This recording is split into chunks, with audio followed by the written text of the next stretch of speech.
Hello and welcome to another episode of the Edufuturists podcast. As you can see, I'm in different glasses today.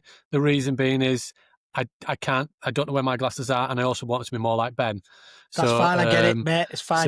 You're welcome. I almost shaved my head before I joined the call, but it's a pleasure to be with everybody again, and we've got somebody that we've wanted on our podcast for such a long period of time, and turns out all I had to do was message him.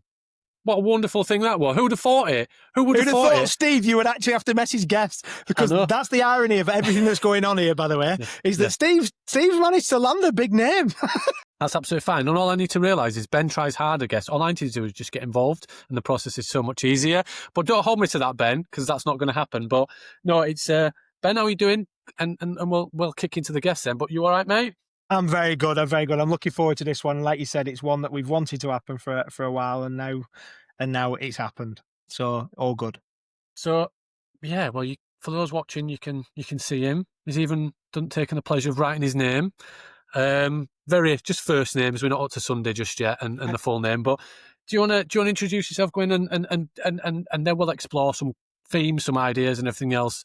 Because I think this is going to go down some rabbit holes, and I'm really excited for it, I'll be honest.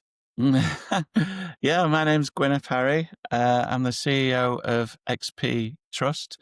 We're a mat of 8 schools now. We've mainly in Doncaster, but we've got a secondary school in Gateshead, which mirrors the 2 that we've got in Doncaster. And we've got 5 existing primary schools that joined us that are based in Doncaster. Yeah, so when we started our journey, I can't remember how long ago it was, XP, we came across XP in terms of its great work and all those kind of things. But maybe for those people that for whatever reason, they've been living under a rock, if you listen to the Edufuturists podcast, you must know Gwyn, and you must know the work of XP. But if you don't, maybe walk through kind of who you are, how did you get to be a CEO and start in a school, your why, and then also the school's why was it formed, I suppose, in its origins? Yeah, so I was a teacher of computer science, and I went on a trip. The first time I ever went to America, so I knew a couple of friends, Martin Said and Darren Mead, who had actually been over to America, to San Diego, to see a school called High Tech High. That was funded by Musical Futures, who David Price ran, and they said, I need to see this school. I'd never been to America. I grew up in the 70s, so I had a bit of when I was a kid, I thought America was like amazing, and then in the 80s, I thought it was like the terrible, like evil capitalist place, so was not interested in going. But I catched a lift with a friend of mine, Mark Lovett, who ended up creating XP Gateshead 5 years ago. And we went to see a school called High Tech High in San Diego. And the thing that struck me, there was a couple of things that struck me. One was that they said that the school was based on design principles. And I've got a design background, computer design, and I didn't believe them. I knew what design principles were, and I just thought it was rubbish. And then I spent 3 days seeing these design principles manifest in this amazing school that's got the kids' work dripping off the walls like art.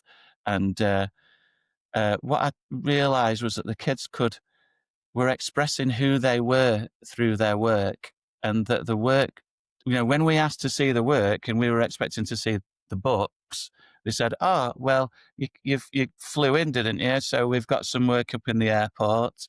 If you go to Balboa Park, we've got some work in there. And they were talking about where their work existed, not in the school, and certainly not in exercise books, although they do have books and notes. And I thought it was extraordinary. But the extraordinary thing that hit me was the way the kids could articulate their work and their why, the purpose, why they were doing their work. When working in a conventional secondary school, I was always listening to kids going, I don't know why I'm doing this. I don't know why I'm doing this. sort of thing. But the kids knew why they were doing it, because they were creating something to make a little part of the world a better place. And weirdly, I guess, I just saw the kids, and I believe that kids are the same everywhere. And I just thought kids from San Diego are the same as kids in Donny. And so I came home and I said to my wife, Kate, we're either leaving Doncaster so I can go and work in a school in San Diego, or I'm going to build a school like it in Doncaster.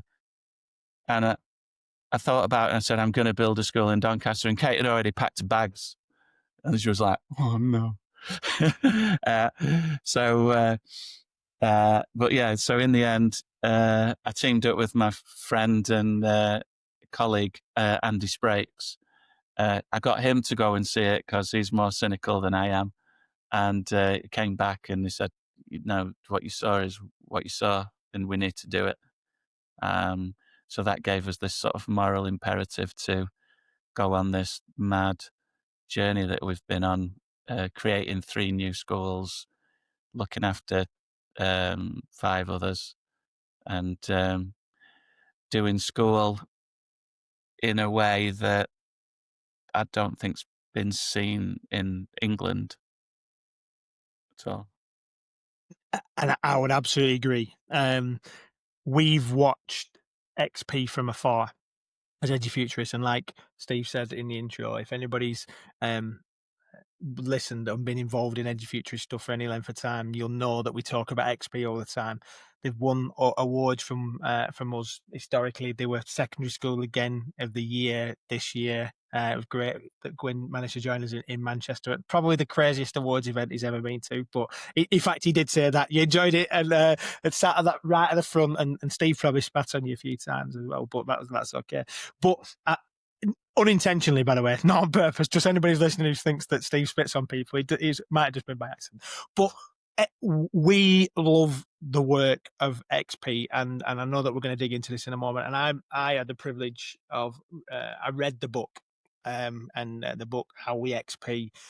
If you want to look at how education can be done better and be done differently, and done in a way that makes a real difference to other people, and he's got it in front of him there. Look, he's showing it on the screen for those people who are watching.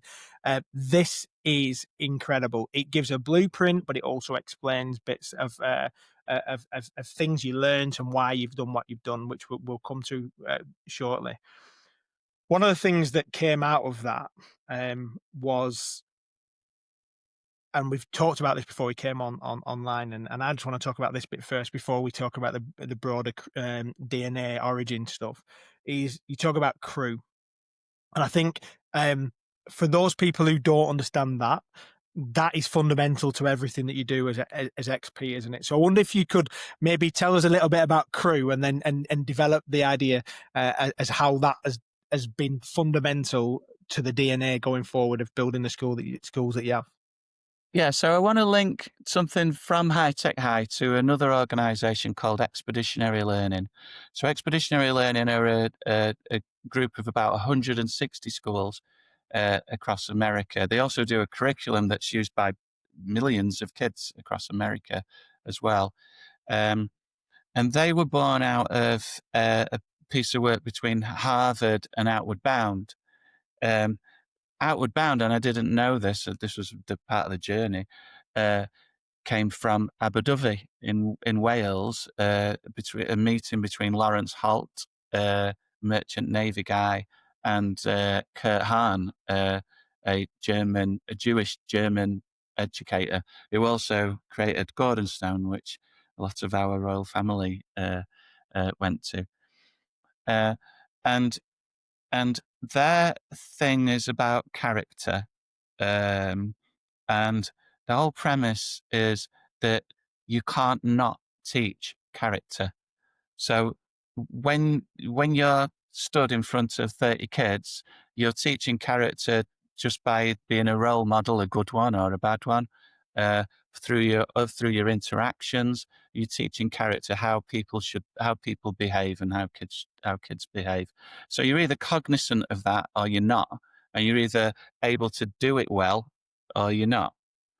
So we choose to do that well, and we do that well through a teamwork approach to school culture, and we call that crew.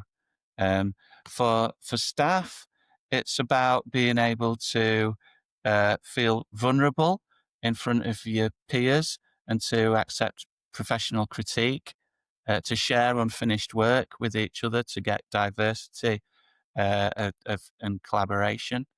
And for kids at secondary school, we spend 45 minutes every morning in crew, and that's 12 or 13 kids with one adult, and we do loads of different activities, all purposeful activities. Like on a Monday, we might check in to see what we've been doing over the weekend, seeing if there's any issues that we need to sort out, basically preparing the kids ready for the week.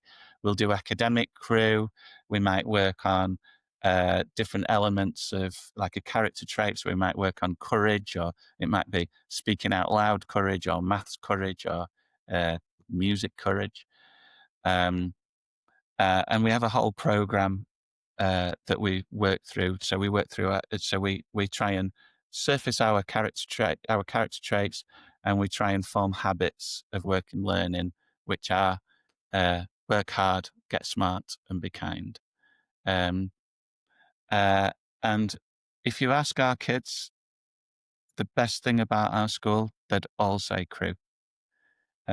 We start that, so we've just started back at school, so we start that in our first week, and we always revisit and reboot it every first week back. But at secondary school, the first day of secondary school, our kids get on a bus, and they used to go to Aberdyfi, but now they go to the Lake District because it's a little bit closer.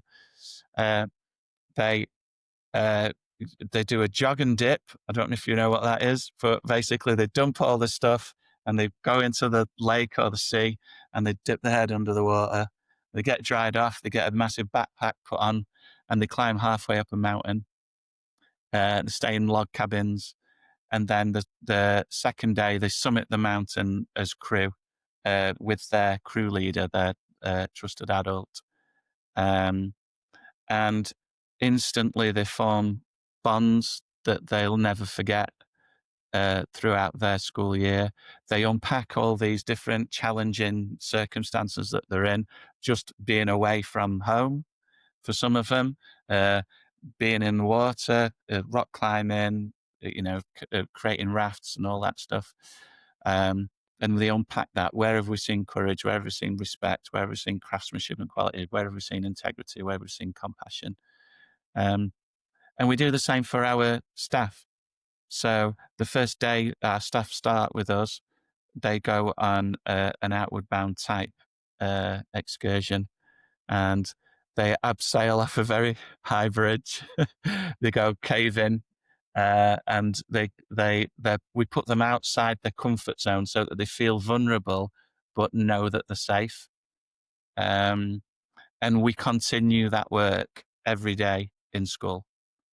And that just builds culture from the ground up, which then allows us to do things that I've not seen in schools that aren't expeditionary schools or project-based learning schools. Things where our kids just step up and do amazing things that I didn't think 11, 12, 13 even, and in primary it works just the same. So that's crew, really. Yeah. It's mad, isn't it? And I suppose for some people listening, they'll just say, it's not possible in my school, it don't work. But actually, these are, if you've ever been to Doncaster, and you've just talked about primary and secondary, I'm not dissing Doncaster. My brother lives in Doncaster. I'm in Pontefract, which is probably half an hour from Doncaster. Come from the car. At no point am I saying Doncaster is this. What I'm saying is, actually, those kids are no more unique than ever, but they're no different to any other state called kids. And some of those, they come from diversity. They come from, and diversity in every different thing in terms of economic, environment, upbringing, everything. So if you could do that with children from Doncaster, these are not cherry-picked people that go through a process and again, I was going to say Oxford, that's probably bad to Oxford, but these are not high-end children that are then saying, oh, well, of course they're going to do it because they're well-behaved, and that's not the thing. And so that's absolutely, let's just call that out. If this can happen here, this can happen anywhere, because it clearly does. And I did this with level 1, level 2 and level 3 learners. When I was in FE, I ran the outdoor adventure activities, but I ran the expedition for those learners from 16 up to adults once a year. It was paid. We subsidised and we funded. We took some funding to make sure it was appropriate for everybody, so everybody could come on the programme. Everybody did it. You're talking 110 kids, and people that thought they were adults, very different part of the spectrum. We took them to Keswick in March on Derwent, and we did the dip and the run, and we took them up Cat Bells, and we took them on expeditions, and we stopped. And I would say, not every single learner, but I would say 90% of the learners that were on programs, some on 1 year, some on 2 years, some on and went on to do and go through their levels in FE, I would say that was probably their takeaway moment from their program. They didn't remember a Friday afternoon nutrition lesson with me. They didn't remember all of the other stuff they did on public service. They didn't remember that. And these learners won't remember. And that's not to say that the whole experience isn't a good one. But if you can take that, capture that, and apply it then into a school, so those memories are made each week, it forms relationships that you can't form in when kids are sitting in rows in classrooms and white walls and all facing the front. You can't build those relationships and those. You can't form that in those moments. You can't. So I love it, absolutely love it, and I'm all for it, I'll be honest. Yeah, I agree. And, it all starts with staff crew. Like student culture never outstrips adult culture. So, the first thing, if you want your kids to behave, your adults need to behave. And sometimes they don't, right? To be fair, Paul Paul Dix has said something similar, hasn't it? When the adults change, everything changes, and it's like it starts in that space. And the conversation there that we have set the tone. I like what you said there about how the character elements there are. Yes, we can do a nice PSHE lesson and put some decals on a wall somewhere, some stickers, and we've got motivational posters, and these are our values. If it isn't actually more than that, and it doesn't become part and parcel of that hidden curriculum or whatever else you want to call it, like fundamentally part of what we do, plus being explicitly used in the way that you look at that idea that you 45 minutes in a secondary school. Like if you think about, like, and not just you, but if we think about as listeners, we were to say that we value crew that much, that we were going to give it 45 minutes. Most schools have got 10 minutes in the morning, form time. No, it's more than that, because we value that the habits of work and learning that you're talking about there actually then become, they have the benefit, don't they? Because if you understand the value of why the work's important, you understand the reasons of why it matters to do things well, and understand that unfinished work is okay, then we've got to know where that's coming. Their academic achievements then become powerful, because it's grounded in something, and it's not just a number that's irrelevant. And I imagine that then tips over into their proper lessons, doesn't it? And I mean that obviously jokingly, because it is proper lessons. So what does that then mean? Because you're in the English system, you've still got to follow the English rules. It means that we've still got to do exams, we've still got to have national curriculum. It's not like you're going off grid and saying we're not doing that. What does that then mean? Because I think a lot of people are going to be really interested in how this might work in practice. Yeah, so first of all, I'd say someone pointed this out to us. We didn't even realize it, but crew is really a shared language. So we develop a shared language. So when we talk about integrity, and we talk about what that looks like, what it feels like, but we don't just do it in the 45 minutes of crew. We do it in the maths lesson. We do it in the English lesson. We talk about our habits of work and learning, in the history lesson. So the adults and the kids have a shared language so that we can talk about and make character explicit.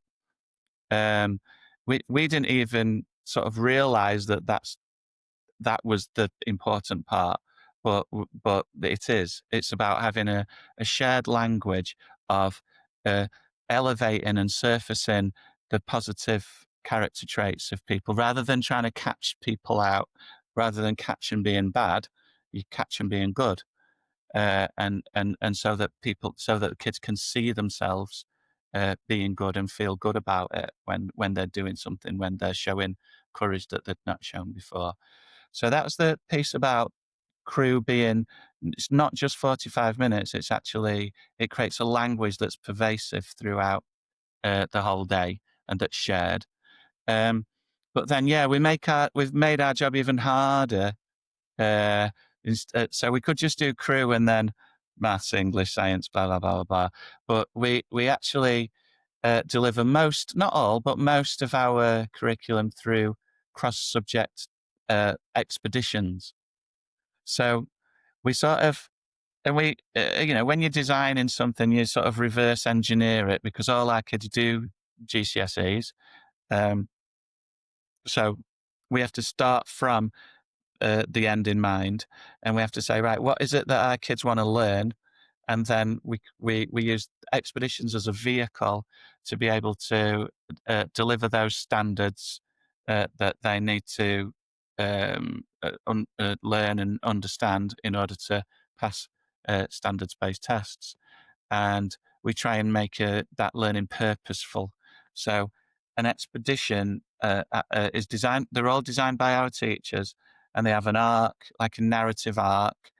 They have a guiding question at the beginning, like one of the first ones we did is, what does Doncaster owe to the miners, for instance? And in that, we learned about why coal exists underneath Doncaster. So we learnt about geology and the science of that. We learned about the history of coal and coal mining. Our kids interviewed ex-miners, pit nurses, pit babies, because kids growing up today in Doncaster won't even know what a mine is, right? Or that coal mining existed. Yeah, most of our community around Doncaster and Gateshead, the northeast of England, owe a tremendous amount to these people who worked incredibly hard under the ground. We went to. I'll tell you a little story. So we'd planned to go to the National Miners Museum. I think it's in Bradford somewhere. I think, I'm not sure, or Barnsley maybe. Starts with a B. And they said, "Oh, really sorry, but you can't come because we're discussing Orgreave, like as and whether it's going to be looking into Orgreave." And we went, and our teacher said, "Well, that's exactly why our kids need to go. Because we need to see this and feel that tension." And I think the people there actually behaved a bit better because our kids were there and taking notes and stuff like that. But they got all that visceral learning rather than just it being sort of staid information from text in a book. It's very kids don't remember worksheets.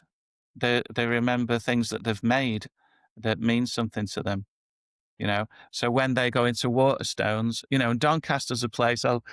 Doncaster didn't have a bookshop for years and years and years, right? It's got a few now, but if you go into Waterstones in Doncaster, I think it's called French Gate Centre now, you can buy the books that our kids have made, have published.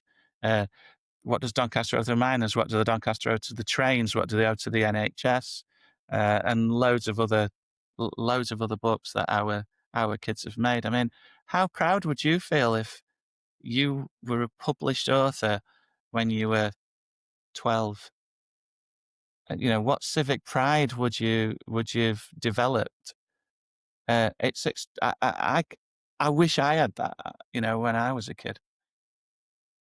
Absolutely. I saw my dad yesterday. My dad was in Liverpool for a long period of time, but was brought up in Swillington and around those areas. My dad worked down the pit. His dad worked down the pit. His dad worked down the pit. I've been to places like Frickley that have gone through a regeneration that had the mine. There's a football pitch right next to it. If you're interested in football, go watch the football and head out. And they've redeveloped it in terms of showing the length of the mine shafts. I've taken the kids there and shown them the different points and everything else. But it's outside of school.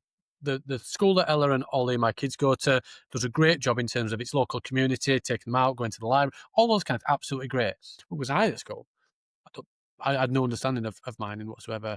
It was just that thing of really that thing that nobody talked about, and also it was that bit where the strikes and the bad bit of that and the history. I didn't know the ins and outs, and the fact that my dad had been down there and understanding it was kind of just no context. I learnt history in the eyes of other people and what people at a high level had talked about in terms of all the other stuff, but there was no context to me. And I think that's something that me and Ben have talked about, that ultimately we've created systems in terms of education and the national curriculum, I guess, that serves a purpose. But ultimately, we create conformity and structures where if you go to a multi-academy trust, you get exactly the same, whether you're in Doncaster, whether you're in the North East, or whether you're in London, and some of them multi-academy. And I'm not saying that's the multi-academy trust's fault, but there's no uniqueness in those organisations. There's no application to community, where it sits, its environment, the children that come there, their diversity. There isn't. It's just become a blueprint of everything. And I know we said, well, and we're probably going to ask this question of how do we replicate XP and create a blueprint for everybody else? But I think the thing would be still remain that uniqueness and its identity within every single school. You can still be a cluster that started as one and is now A, but still keep those unique context in the environment that they sit. And I think mining is one, the NHS is and loads of different things. And I think it's a testament. And also having a bookshop in Doncaster is wonderful, but also having children be published in there isn't about just that publication. Unbelievably inspiring to hear it from, and Ben was going, from me going, but I think for those learners, those parents, it raises the bar in terms of the possibilities for individuals from those communities that might be losing their voice in terms of working class people. Because people are forced out of it because it seemed like a bad word. And we've had that with loads of different people on the podcast in regards to the working class classroom and all those kind of things as well. I'm waffling. Yeah. Hopefully, help me out here, Ben. What do you think? I think you're not waffling. I think I love the fact that you've made that reference back to your own family and the difference that makes. And then also you've talked about the difference it makes. Like, you think, I think you said that, Gwyn, like the ability to, and what that means to somebody from a family who's maybe struggles reading themselves, but then their kid's name's on a book, like in an actual bookshop in Doncaster, in a working class town. Like, what this does is, like, some people think, oh, what's he getting excited about that for? The reason why I smile and get excited about that is because in those cultures of, it's not just about poverty, and it's not just about inequity and justice, but those things are real and true. Like you mentioned, working class stuff there. I think what it's doing is about dignity, and it's about understanding. And this is why that we're part of a bigger picture. The fact that you do crew, the fact that this is an expedition, the fact that you understand that, yes, there's these subjects, but we are putting them on an expedition. There's a link between these things. It's not just you learn algebra here in this class and it's got no relevance to that class. Like, that takes time, effort of teachers to do that, which I having read the book, I know that sometimes trying to find some of these links can be tough. But the truth is, and this is where I think it gets powerful, and why I get passionate about it as I'm hearing you talking about it, is it really brings dignity back to humans and brings us as part of a bit of a bigger picture. We've said on the podcast multiple times, including about David, that we stand on the shoulders of giants, and we as we're trying to do something that's different in terms of future education, like you're doing that, something different for the children of Doncaster and Gateshead and beyond. We're not out just grateful to ourselves. There's loads of people that think they are self-made men and women, and they piss me off because they're not.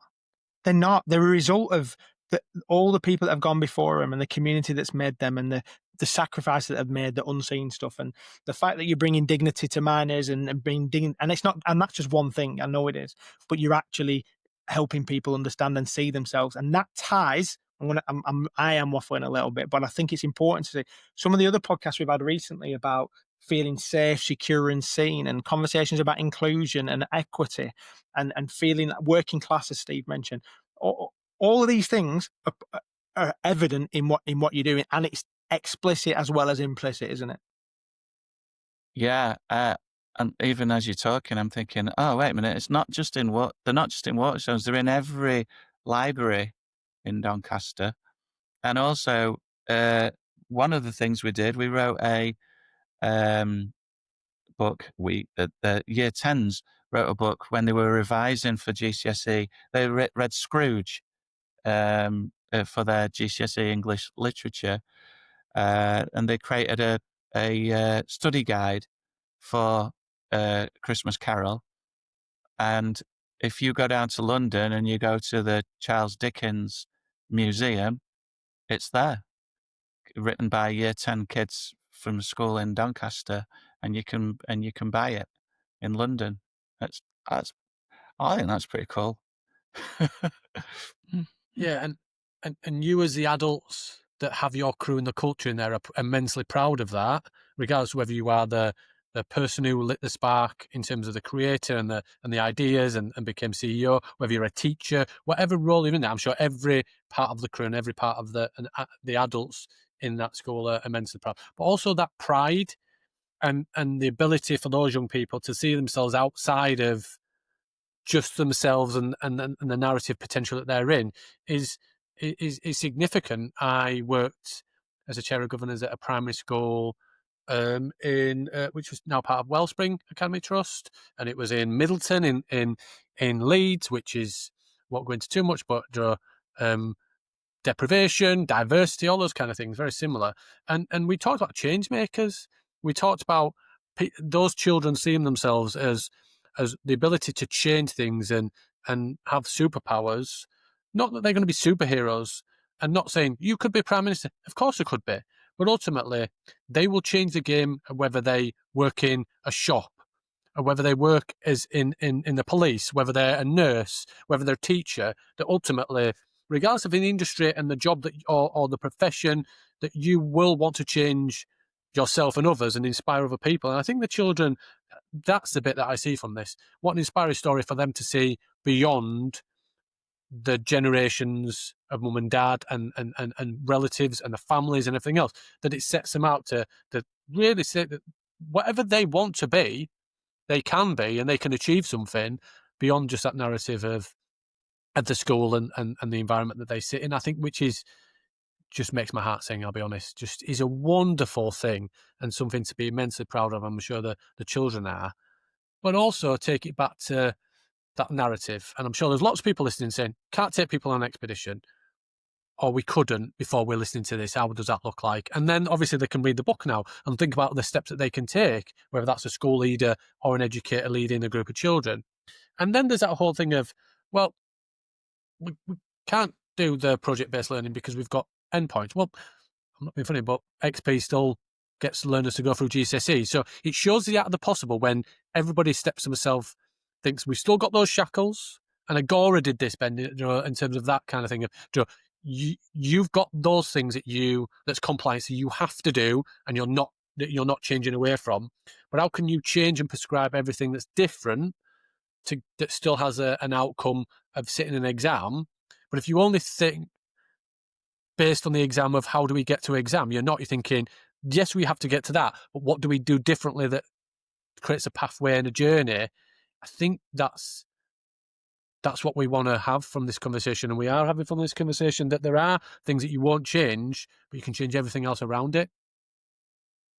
Yeah, yeah. I mean, it's that um, the guy Jim Collins, who wrote From Good to Great, the book From Good to Great, he talks about the genius of the and versus the tyranny of the or, and especially in education, you see a lot of false dichotomies, as you're totally aware. And it's like, how can you do that and that? How can you do that and that? How can you do that and that? Rather than thinking it's one or the other, and it's not. But it is hard, like when people come up with loads of different excuses, like, we can't do this because of money, or we can't do this because of whatever. Well, we've proven that you can. Like the only excuses that I'd accept is because it's hard, it's scary, it's complicated, it's tough, they're good excuses not to do it, but they're the ones. You can do it. It's a matter of will. It's whether you want to do it. It's whether you want to, put your neck on the block. You know what I mean? And me and Andy came back from America seeing Expeditionary Learning and High Tech High, and we just said, we can't not do that. We can't not do this. We'd be charlatans if we went back to do and carried on doing what we were doing after seeing what was possible. I don't know what you put on earth to do. I don't know. This is sometimes you listen to people and you just think there's a real resonance, because I hear that say, how can I carry on doing it this way? It's almost like there's a moral imperative to do something different, and if it's that you've seen a better way, and then you choose. That's an active choice. And yes, just because it's hard doesn't mean we should do it. In fact, actually, because it's hard, that probably makes it more worthwhile. And I was thinking about something the other day. I have definitely not come up with this. But you know that people talk about like the pursuit of happiness. I was listening to somebody talking about how the pursuit of happiness is a crazy thought, but actually it's about the happiness of the pursuit. It's about enjoying the journey and realizing it's going to be hard. We know it's going to be hard, but we'll find a way. And what I've loved from listening to you and watching you from afar, and I know that we've only met recently, but watched what XP have done and watched what how positively other people have spoken about what you do, and seeing how you've grown. I look at this and I think that you don't think you've got all the answers. You don't, but you're working it out, and you're working it out with other people, and you're growing, and you get things wrong, and you learn, and you pivot, and you go again. Interesting, like you mentioned there about because you had that moral imperative, you felt like you needed to do.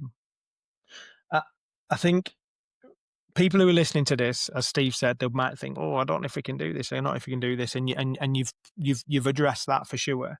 In terms of like the future, then not necessarily just the future of like XP and are you going to get 27 more schools, but more. What do you see or hope for when it comes to like that system change, that moral imperative to go and do things? Because we're listening to this and I'm thinking, yes, let's just make every school like that. But you probably don't think that's the answer either. You think there's probably, I don't know, maybe you do. But what could the future look like potentially? Well, so I have a take on change, and I believe in inevitability, that certain things are inevitable, but you don't know when it's going to happen. And it certainly has to have the right conditions for things to happen. But my friend and mentor Ron Berger uses a sort of metaphor around recycling. I mean, I don't know about you guys, but I was old enough to remember when recycling was something that the weird old lady used to do down the road, and everyone would laugh at her, and you'd ask her why she was doing it, and she said, "Because I'm changing the world," right? And now we all do recycling, and we don't even think about it. I honestly believe that when we stop and look at the absurdities of things that we do in education and just ask ourselves, what do we want for our kids? And we've done that, and we've come up with our answer, which is we want our kids to be stewards of themselves, to be able to look after themselves. We want them to be able to look after each other and the community, and we want them to look after our planet, the place that we live in, and subjects and subject knowledge should be in service to that. And I can't see anything other than an inevitability that is where we are going and will go, no matter how slow or fast or dips. We're in a dip at the moment, right, in the world, right? But we've got dips and troughs, but it goes in a certain direction. And I do, and you see that in technology as well. It's not an accident that things are invented or uncovered or discovered. There's an inevitability that humanity wants and needs this. So, in terms of like majoring on character, for instance, so most schools in England, almost all schools in England, focus on academic outcomes. So the scores that kids get when they do standards-based tests, that's what they do. They major on that. We're saying we want our kids to be courageous, to have integrity, to show compassion, to show craftsmanship and quality, and respect. 1,000 years ago, that's what parents wanted for their kids. Yeah. And if we're still here in 1,000 years' time, that's what parents would want for their kids. That it's timeless. It doesn't change. We want our kids to work hard, get smart, and be kind. We don't say, no, it's all right, that school, but I wish they'd made my kid more evil or more lazy. That don't make sense. So at some point when we stop going, my number's bigger than your number, and start thinking about kids and what we want as parents, I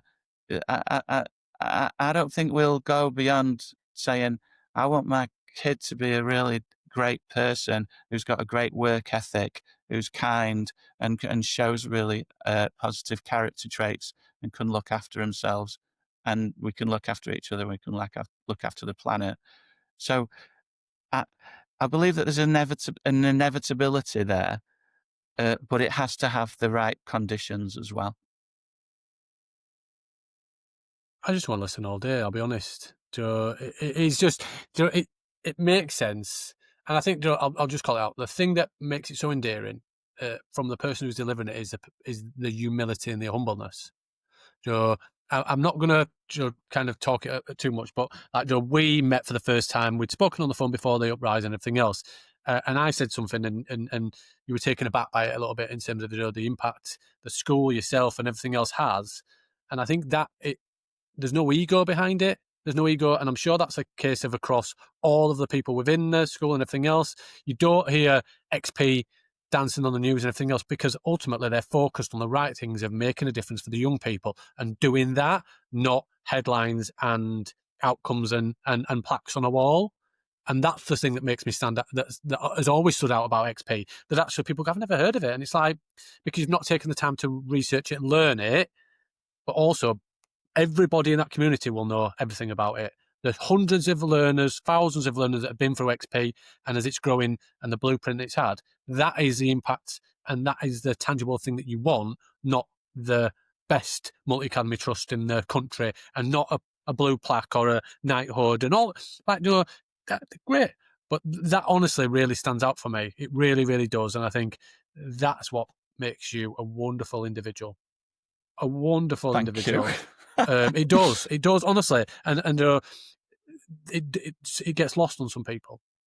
So I just want to kind of call that out, Joe, that you have lit the fire in terms of you going over, and I know you've taken a blueprint from loads of different things, but you have lit a fire under so many different people that have gone on and taken it on, not from any and selfish proposal for just what you stood by, that actually you want people to be kind and you want learners to focus on the right things because that's what parents want. They just don't realise it because we're in the process of schooling, not the process of educating and learning. So getting a bit teary. Let's move on. Let's make you feel uncomfortable as we've just brought a bit of smoke. We're men here. Yeah, exactly. How do we do that? So we always end on quick-fire questions, and this makes all of our guests. But you might smash this. It might surprise you. It might make you feel real uncomfortable. You might not know all the answers. Let's see. So I'll start, then Ben, and then me to finish. So, if schools were judged like restaurants by how much customers actually enjoyed the experience, what would change overnight?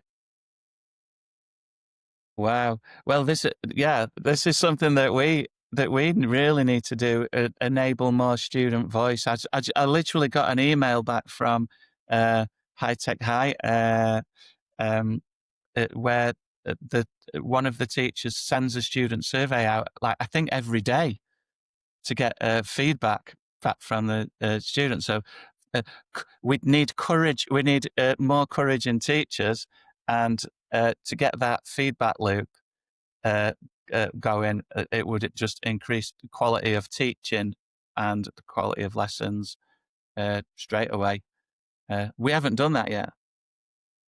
Love that. Second one. What's the most dangerous myth that educators tell themselves to avoid real change? That they are important. Absolutely love that. Love it. It's so true. Okay. Final one. If a 10-year-old asked you why they have to go to school, what would you actually say? If a 10-year-old asked you why they have to go to school, what would you actually say? Great. I would say to learn how to express who you are through your work. Just sums it all up. What a wonderful conversation. Yeah. Unbelievable quick fire at the end. And if we'll put it in the link in the show notes, go by that. You might be inundated and it might turn into a zoo of loads of people wanting to come and see what you do and everything else. But I'm sure your contact details and everything else. International man of mystery, many have said, but a person that we've met a couple of times, I've spoke to on the phone, we've met in real life, and now we've finally got on the podcast. It is as good as we expected it to be. Hopefully our listeners listen to it, whether you're educators or leaders or policymakers or whatever role. Hopefully you feel inspired by the conversation today, and not just what is being done, but also what they can do and you can do as individuals as well. So no, been an absolute pleasure, mate. Appreciate it. It's been brilliant. Keep up the good work, guys. You're doing a fantastic job. Thank you. Thanks, Gwyn. And everybody, don't forget, links in the show notes, as Steve mentioned. Sign up to Uprising 2026. Links in there as well. Thanks, everybody. Take care.